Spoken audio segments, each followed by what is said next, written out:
NDA सभागृहातील संख्याबळ नगण्य आहे, पण राज ठाकरे यांचा आवाज जनमानसाची पकड घेऊ शकतो.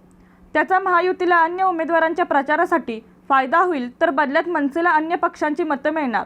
त्यामुळे त्यांच्या उमेदवारांची निवडून येण्याची शक्यता वाढेल. आता बातमी अशी आहे की मनसेकडून लोकसभेसाठी ठाकरे घराण्यातील उमेदवार दिला जाऊ शकतो.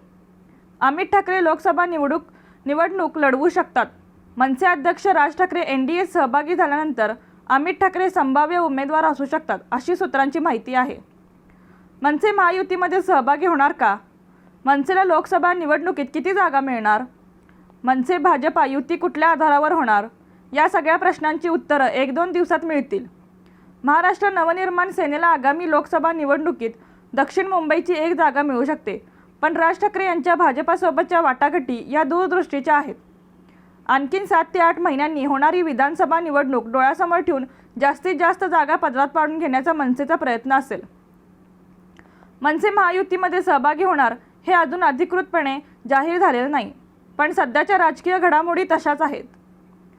महाराष्ट्र राजकारणाची गरज लक्षात घेत मनसे आणि महायुती दोघांना परस्परांची साथ हवी आहे. रणनीती न्यूज चॅनलला आजच सबस्क्राइब करा आणि रहा अपडेट.